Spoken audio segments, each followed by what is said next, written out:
हम हर दिन आपके लिए कमोडिटी मार्केट की बारीक बातों को बेहद आसान भाषा में लेकर आते हैं अपने एक खास सेगमेंट के जरिए।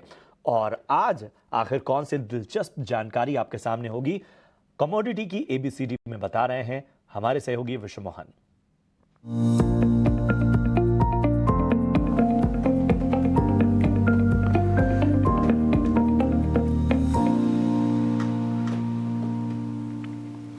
कमोडिटी की एबीसीडी में आज हम बात करने वाले हैं चावल की, क्योंकि चावल को लेकर चिंता लगातार कई खबरें भी आ रही। सबसे पहले उत्पादन के बारे में बता दूं तो दुनिया में चीन सबसे बड़ा उत्पादक है, उसके बाद भारत का नंबर आता है। भारत दूसरा सबसे बड़ा उत्पादक देश है चावल का। इसके अलावा राज्यों में अगर बात करें भारत में तो सबसे बड़ा उत्पादक पश्चिम बंगाल है, जहां पर सबसे ज्यादा चावल का उत्पादन होता है। उसके अलावा यूपी दूसरे नंबर पे है, फिर पंजाब, फिर टॉप 10 में अगर बात करें तो बिहार, झारखंड जैसे राज्य भी आते हैं जो बड़े उत्पादक राज्य हैं। लेकिन इन राज्यों में खास करके बिहार, झारखंड, पश्चिम बंगाल और यूपी, यहां अब तक काफी कम बारिश हुई है। और बिहार, झारखंड और पश्चिम बंगाल में तो सामान्य से काफी कम यानी सूखे की स्थिति बनी हुई, इसलिए चावल उत्पादन को लेकर चिंता है। हालांकि सरकार के जो अब तक के एस्टिमेट्स है वो काफी, उनको लग रहा है कि बम्पर उत्पादन होगा, रिकॉर्ड उत्पादन हो सकता है चावल का। लेकिन चिंता उनको भी है, तभी उन्होंने हाल ही में एक्सपोर्ट बैन गैर बासमती चावल का कर दिया था। जो सफेद राइस होते हैं, व्हाइट राइस होता है, उसके एक्सपोर्ट को बैन कर दिया गया। अब एक्सपोर्ट की बात कर रहे थे। ग्लोबल राइस के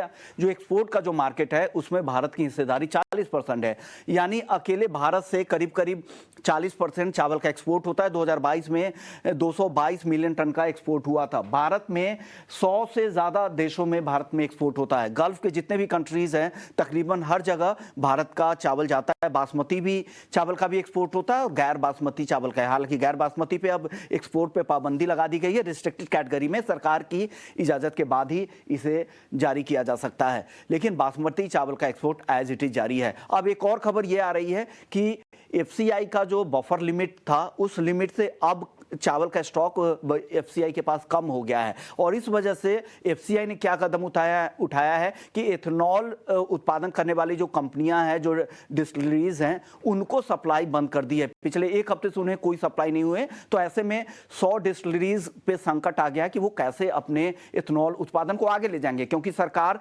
चाहती है कि नवंबर तक पेट्रोल में जो एथेनॉल ब्लेंडिंग का जो टारगेट है वो 14% बढ़ाकर नवंबर तक पूरा किया जाए। ऐसे में होता क्या है, जब शुगर सीजन होता है तो शुगर के जरिए इथेनॉल बनाई जाती है। बाकी जो ऑफ सीजन शुगर के समय में चावल के जरिए बनाया जाता है। तो चावल की सप्लाई एफसीआई की तरफ से की जाती है। वो 20 रुपए प्रति किलो के हिसाब से सप्लाई करते हैं डिस्टिलरीज को, लेकिन वो सप्लाई बंद हो गई है। यानी चिंता सरकार को भी है और यही वजह है कि वो एक्सपोर्ट पर भी पाबंदी लगा रहे हैं और इथेनॉल उत्पादन पर भी पाबंदी लगा रहे हैं, क्योंकि देश में पहले खाने के लिए चावल की जरूरत यहां पर ज्यादा दिख रही है। तो बहुत ही दिलचस्प जानकारी आपके सामने, तमाम आंकड़े और फिगर्स रखे विश्व मोहन ने। बहुत बहुत शुक्रिया करेंगे इस अहम जानकारी के लिए विश्व मोहन।